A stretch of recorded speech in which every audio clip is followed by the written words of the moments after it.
Alright guys, welcome back to the channel. Here she is in all her glory. This is the Vespa Sei Giorni 300, year 2022, make and model. And finally got it. Picked it up at the store, they got one in. Been waiting for a while for one to show up, and they finally got two of them, so I grabbed one of them. This is the, that's actually my house over there. This is a vacant storage area that my neighbor and I have worked out a deal where I can keep it locked up under in a gate, out of the elements, under lock and key. The steering also locks, so anybody trying to roll this away will just be able to roll it in circles, and that's it. I've got some other anti-theft. There's a anti-hot wiring, built-in hot wiring device that kills it if you try and hot wire it, and I got other chains and things that I can put on her. But there she is, and I have had her out a few times. We'll get into all that. If not at the end of this video, a separate video. I just wanted to concentrate mostly on showing her to you. And this one, I got it, let's see, last Wednesday. So she's beautiful, there's no doubt about that. And there's no problem with me fitting on it. I would demonstrate that, but I need a second person to film for me here, so. Oh, actually. Welcome back to the channel. Jason here. This is a music-free version video for those that don't like music, and there are those of you out there, believe it or not, that just can't stand music. This episode is for you. Music-free, brought to you by No Music. So again, welcome back to the channel. No Music. Nice to be back in the saddle again. Any videos that you see in the coming days, I'll just go ahead and say it, is probably going to be related to the two-wheeled motorized variety. So if I haven't already been able to cue the video for that prior to this video, I'll just go ahead and cover what I covered in there, because I don't know if that splicing editing thing that I got to do is going to work yet. So we'll pretend like it didn't work. So yeah. And all you missed was, if it didn't work, me walking around the bike, showing footage, talking about it, gloating over it, etc., salivating. So what has happened since I talked to you last? The last time I talked to you consisted of eBay, and as successful as that campaign was, I'm finally pretty much done with it. And it's, again, it was a blast, great success. I'm done. As I already mentioned, looking at my phone, did I get a sale? Blah, blah. It's all very addicting and exciting, and endorphin producing, and dopamine producing, and serotonin producing, and all that stuff. I'm drained from that. But again, it was successful. And as you can see behind you, I still have a gambit of games here. I only have, there's over here, an empty space about that big, and then the bottom shelf down here is empty. The rest is games, y'all. No need to fear or be panicked. Still plenty of games, and I'll just go ahead and say it. I made over $5,100, so $5,100 plus, over the course of 10 weeks just selling games. Who would have thunk it, right? Never thought I would have been able to make that much money selling games, but there it is. So, again, and the cat's already out of bag. You guys are smart. You've probably already, for those of you that care enough to do it, have already figured out how much this thing cost.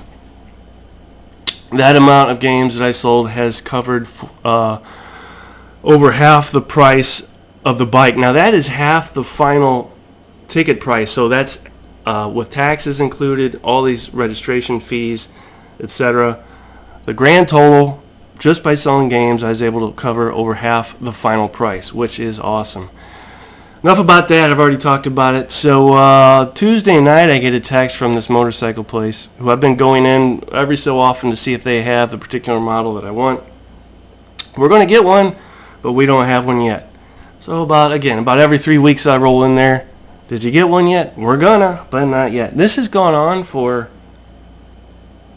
very close to 12 weeks. That this, every 3 weeks I go in there. Did you get one? No, we're getting one. Okay, so you get the idea.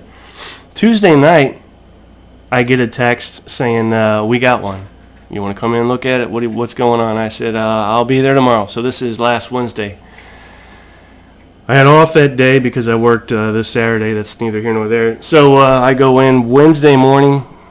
and caught a ride from a friend because just in case I decided to roll out of there with one, I didn't have to worry about my car. So caught a ride with somebody.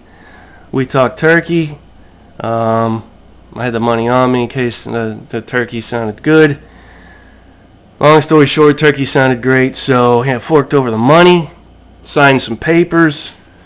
Then it was on to the insurance gig. I called my insurance company, Geico, who I already have an auto policy with, who I already have a renter's insurance policy with. Go through all their questions. Very patient, waiting. And when it's all said and done, the lady says, "Sorry, but we can't insure you. Call somebody local." Now, here's a number of factors, which was very surprising. I already have 2 policies with these guys. And I'm thinking, they just don't want to insure me. Well, that's not the case. It's not that they don't want my money. I talked to somebody else about this, and they mentioned that this is kind of a recent but ongoing thing with them. Does that make sense? That for whatever reason here in New Orleans, Louisiana, I think they're trying to compartmentalize what they are willing to deal with these days, and maybe switch things up and get out of some things and into other things. So I think what it amounts to is being here where I'm at and with what I own is just not feasible for them to ensure that something's probably going to go wrong. Use your imagination, any number of things. So they just said, heck with it. Not necessarily because I don't have a motorcycle license or I didn't take the rider's course, or there's that too, but I don't think that would be enough for them to say, we're not insuring it. Could be wrong. So I go down the list in my phone and I'm thinking, what do I do now? And I call the next place, which I think was State Farm, I believe, and talk to them. It was a local place, as was suggested here in New Orleans, and we cut a deal, so took care of the insurance aspect of it, and then signed some more papers, handed over the money. Yeah, handed over the money.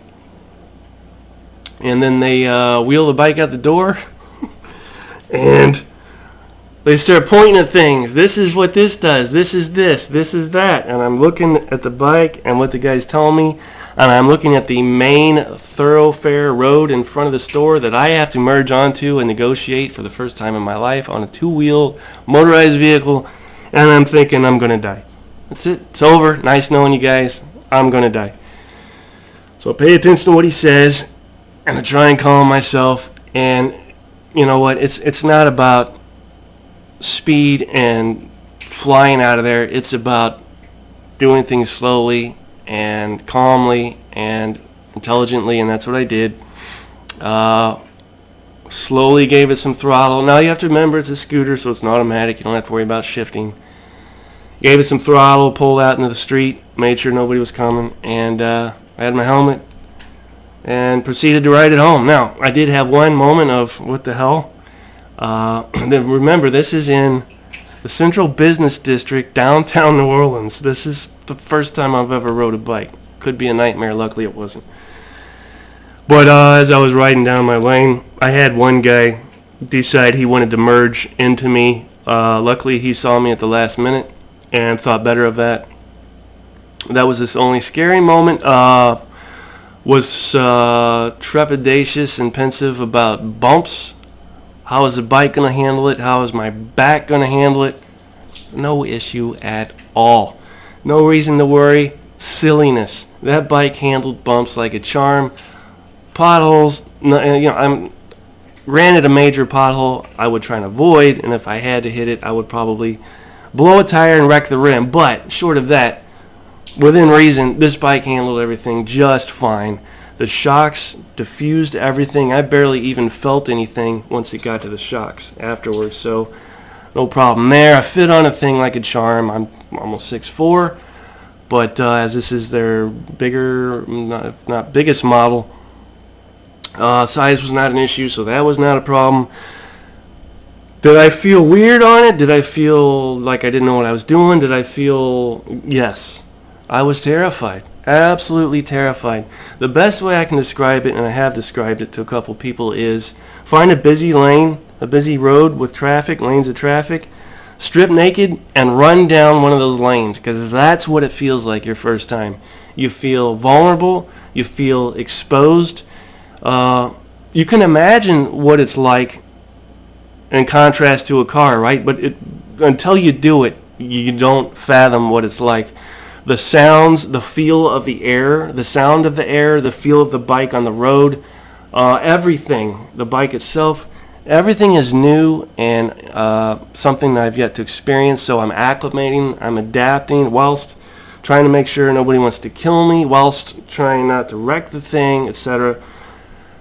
Was it enjoyable? Had I not been as stressed and freaked out as I was, maybe it would have been a bit enjoyable. When I got it home, I just took a deep breath and collected myself.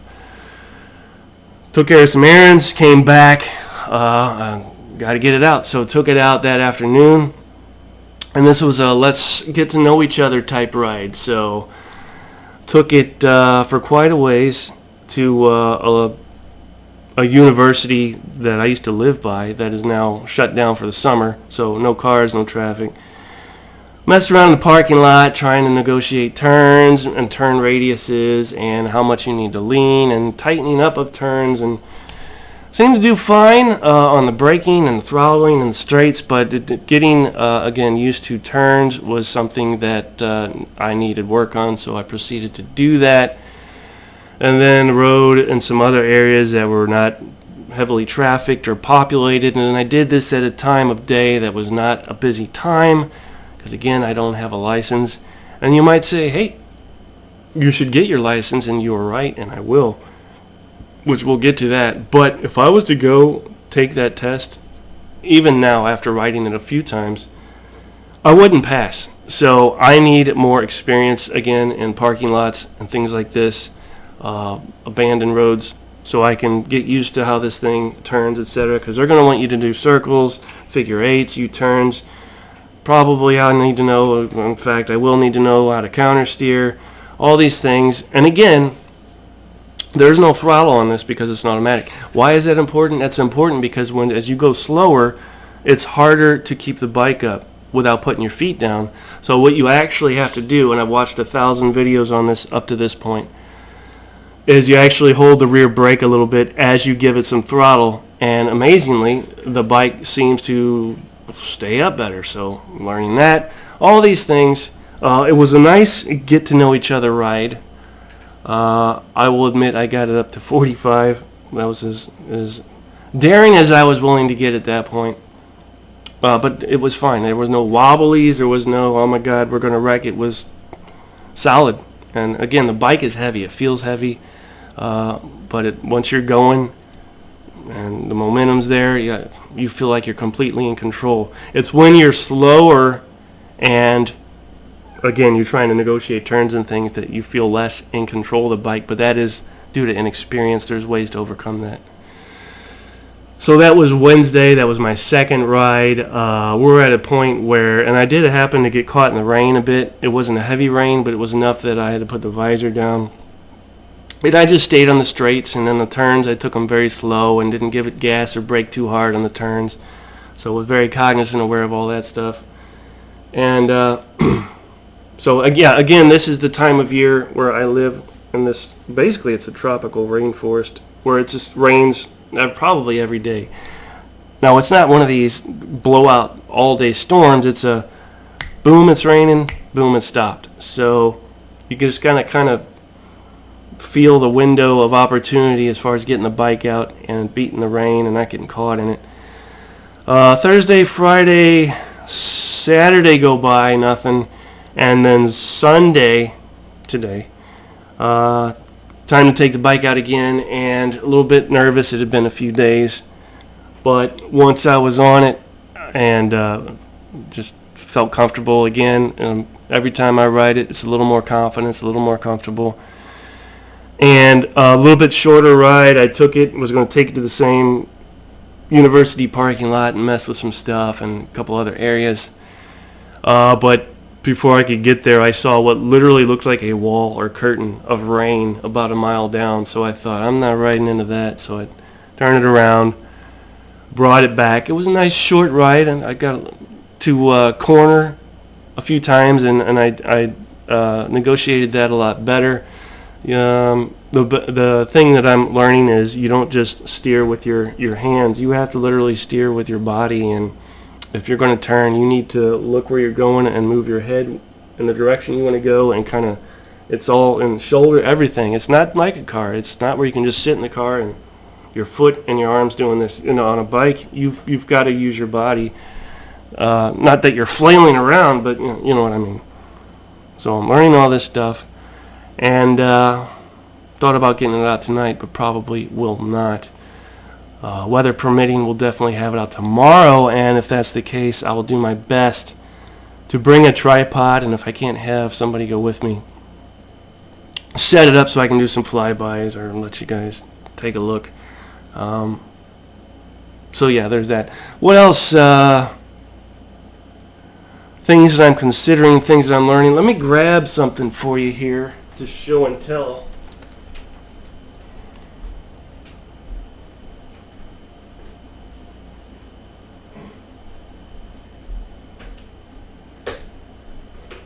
This is the helmet I've been wearing, and this is an open face, kind of fighter pilot jet style helmet. The visor. Now the problem with that is, as you can easily see, is it doesn't cover, even with the visor down, it doesn't cover your lower jaw, any of your jaw, and that's concerning. Really would only wear this for just touring around the neighborhood or a low speed rides. I wouldn't recommend anybody get one of those. And then I thought, well, if I wipe, I don't want to skin my hands, so I picked up some protective gloves here, which will help with that, with some reinforced knuckles and all that stuff going on. And then got to thinking, and I thought, well, I mean, there's a saying that says dress for the slide, not the ride. And the common conception or perception of people on scooters is, and I don't know why this is, that you wear shorts and flip-flops and you don't need to wear protective gear. Well, that's junk, let me tell you. And anybody that thinks that's okay has got marbles in their head. And if you're worried as a rider about how you look, not looking cool, you've got problems there as well. So what I will be doing in the coming days, I will be getting some reinforced leather jacket with armor and pads to cover the arms and body, torso, upper body. I've already got riding boots. I've had those forever just because I'm a nut. But so that's covered. Then they make, and I wasn't aware of this, they make jeans that look like jeans, but they have reinforced with armor hip areas, knee areas. The jean fabric itself is of a certain grade that you can skid down the road a ways, and you're not going to cut through the, tear through the layer immediately. It's going to hold up a while. So I'll pick me up a pair of those, a couple pair maybe, depending on the price, and go from there. Now, other things to consider. I want nothing to do with the highway or freeway at this point. In fact, I don't know that I would ever need to go on there, but would that I need to. I have the speed. The bike is capable of doing so, and would be capable of doing it, but again would be pretty nervous on the highway, having never been on it. Sometime next week I may try and take it to work. I'm not sure if that's a good idea or not. Well, it's probably not, but we'll see. I'm fairly close, and we'll see how that goes. That's not a written in stone thing. Anything else? I haven't had it out at night. That's a whole different ball of wax. I don't know that I would be ready to do that until I take that safety course. Probably shouldn't be riding it at all until I take that safety course. But again, the places that I'm riding it and the speeds at which I'm going are such that I don't think I will die. So there's that. But the safety course that is offered here locally is across the bridge, so unless I take the ferry and I want to use my scooter for the course, I have to get on the freeway and cross the bridge, which I'm pretty much unwilling to do, or at least take it to down through downtown New Orleans, cross the ferry, and then get it to West Wego, which is where this safety course is. The other, and I say I want to bring my bike because learning on the bike you will be riding is ideal. Plus, again, it's an automatic, and the course, the bikes that they offer there are shifter motorcycles. So, do I want to learn a shifter motorcycle? Well, then I started thinking about it, and I thought, to keep myself from having to take the scooter on the highway or on the ferry, just drive there, learn on one of their shifter bikes, and then I know how to ride a shifter, right? I mean, it can't be a bad thing to know. How is that a dumb skill to have? So that may be what I do. The only other problem is that this course is only offered every so often, and the next weekend that they have it, I think, is end of September. So that's the soonest that they offer it. And at the end of the course, you're given your license and all this stuff. So don't know that I will be able to become experienced enough in parking lots and whatnot to take go to the DMV and take their test at some point before the end of September. We'll see. That's a possibility. What I will most likely do, though, is probably stay on the down low in the lower